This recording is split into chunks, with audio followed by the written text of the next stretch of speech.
Hello everyone, welcome to this channel. So today we are going to read about dress and ornaments of the Aryans. तो आज हम पढ़ेंगे Aryans की dress कैसी होती थी, उनके ऑर्नामेंट्स कैसे होते थे, ज्वेलरी कैसी होती थी, इन सब के बारे में पढ़ेंगे। The Aryan used to wear the dress made of cotton, wool and skin of the animals.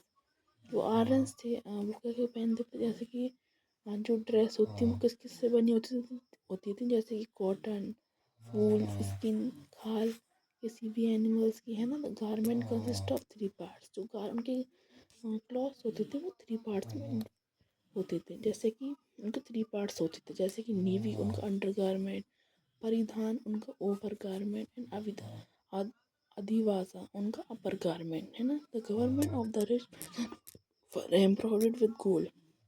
जो रिच पर्सन्स होते थे उनके जो गारमेंट होते, गारमेंट मतलब क्लॉथ्स, है ना, वो गोल्ड से एम्ब्रॉयडर्ड होते थे, यानी कि उस पर सोने की कढ़ाई हो रही होती थी, है ना, उनके गारमेंट्स पर।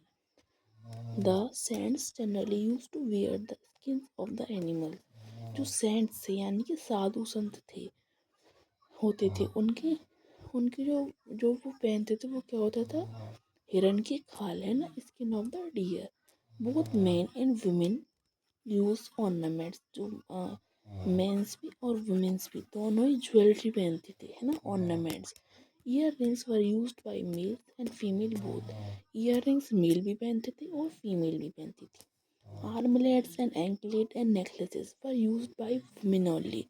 वुमेन, ये नेकलेस हो गया, आर्मलेट्स हो गया, है ना, एंकलेट्स हो गए, ये सिर्फ वुमेन पहना करती थी, मेल नहीं पहनती थी। The hair were also combed and oil.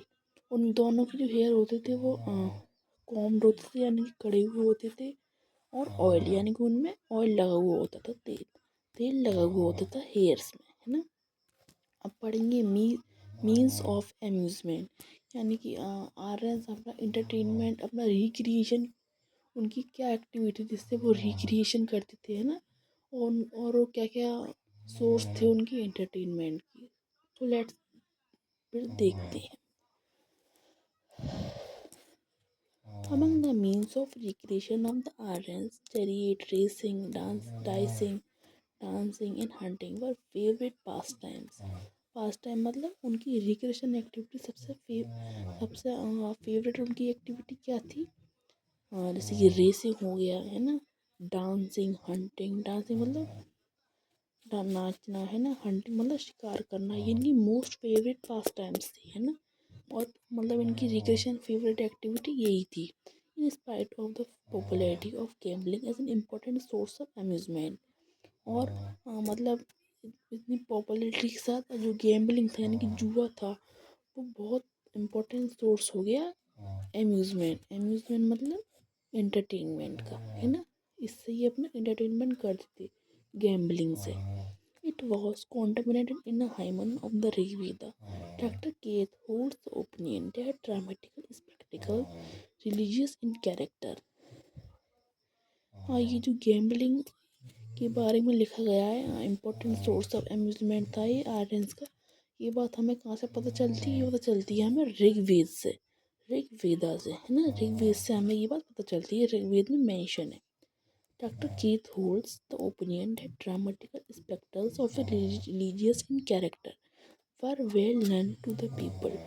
ये है पैशन ऑब्जर्व। अब डॉक्टर कील हेड्स क्या बोलते हैं कि जो आर्यन उनके लोग थे वो रिलीजियस एक्टिविटी में थे, है ना। और डॉक्टर ए एल बशम ऑब्जर्व, और एल बशम एक बात ऑब्जर्व करते हैं, है ना, जो कि ये है, दे love music and played the flute. उनको म्यूज़िक सुनना बहुत पसंद था, म्यूज़िक गाना बहुत पसंद था, सिंग करना पसंद था उन्हें, है ना। प्लेड द फ्लूट, फ्लूट मतलब बांसुरी, उनको बांसुरी बजाना भी पसंद था आर्यंस को। With accompaniment of cymbals and drums, उनको ड्रम बजाना, है ना, ये सब बजाना पसंद था, है ना, म्यूजिकल इंस्ट्रूमेंट बजाना बहुत पसंद था उन्हें। अब हम पढ़ेंगे कास्ट सिस्टम। कास्ट सिस्टम कैसा था आर्यंस का। Historians hold divergent opinions on the existence of caste system during the वैदिक एज।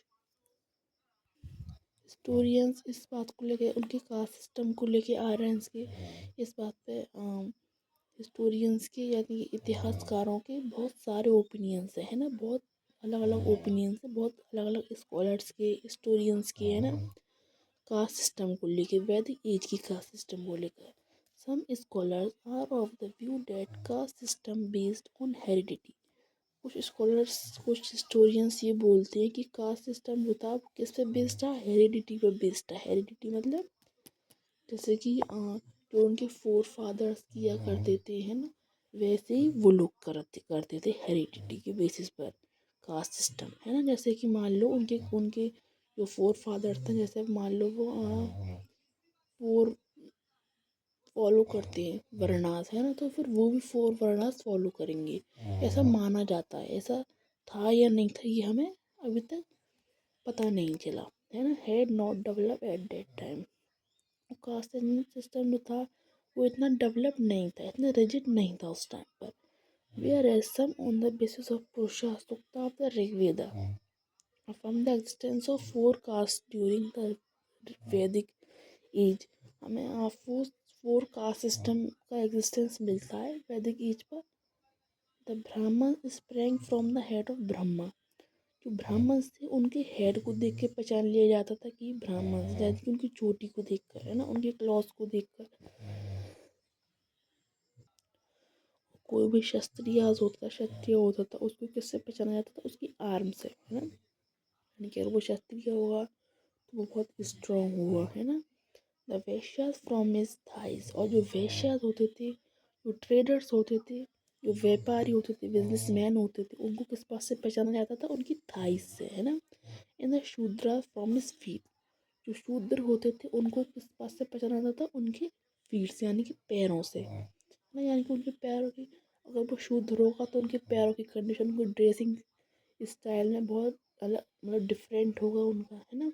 उनके जो फीट हो रहे होंगे वो बहुत गंदे हो रहे होंगे, इस बात से उन लोगों को पहचाना जाता था। किसको? शूद्रास को, है ना। तो आगे का पार्ट हम पढ़ेंगे नेक्स्ट वीडियो में।